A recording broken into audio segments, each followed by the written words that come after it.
Welcome back to रुचकर आईच्या हातचा चव मायेचीमध्ये. आज आपण करणार आहोत पातळ कांदापातची भाजी. त्यासाठी मी इथे कांदापात चिरून घेतली आहे, लसणाच्या पाकळ्या घेतल्या आहेत आणि 1 वाटी तुरीची डाळ घेतली आहे शिजवून.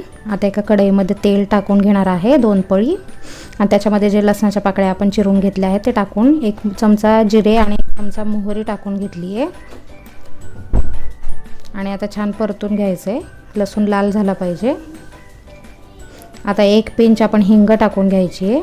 त्यानंतर आपण 1 चमचा हळद टाकून घेणार आहोत. 2 चमचे लाल मिरची पावडर टाकायची आहे आणि आपण आता जी कांदापात घेतली आहे ती स्वच्छ धुवून घ्यायची आणि ती इथे टाकून घ्यायची आहे. 1 मिनिटभर परतून घ्यायचं आहे छान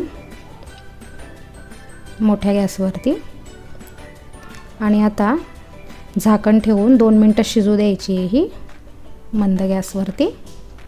हे पहा, आता 2 मिनिटांनंतर अशी मिक्स करून घ्यायची आहे आणि जे आपण तूर डाळ शिजलेली घेतलेली आहे 1 वाटी ती टाकून घ्यायची आहे. छान मिक्स करून घ्यायची आहे आणि आपण आता आपल्याला जेवढी पातळ हवी आहे त्या प्रमाणात इथे पाणी टाकून घ्यायचं आहे. अगोदर मी मीठ टाकून घेते आहे.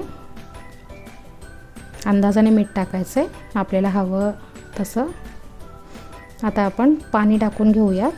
ज्या प्रमाणात आपल्याला पातळ हवे तसं पाणी टाकून घ्यायचं आहे आणि झाकण ठेवून 3 ते 4 मिनिटं छान उकळू द्यायची आहे. आता एका बाउलमध्ये आपण सर्व करून घेऊयात. अशी खानदेशात खाल्ली जाणारी पातळ कांदापातची भाजी तयार आहे. आजची रेसिपी तुम्हाला कशी वाटली नक्की कमेंट करून सांगा आणि चॅनलला लाईक शेअर सबस्क्राईब करायला विसरू नका.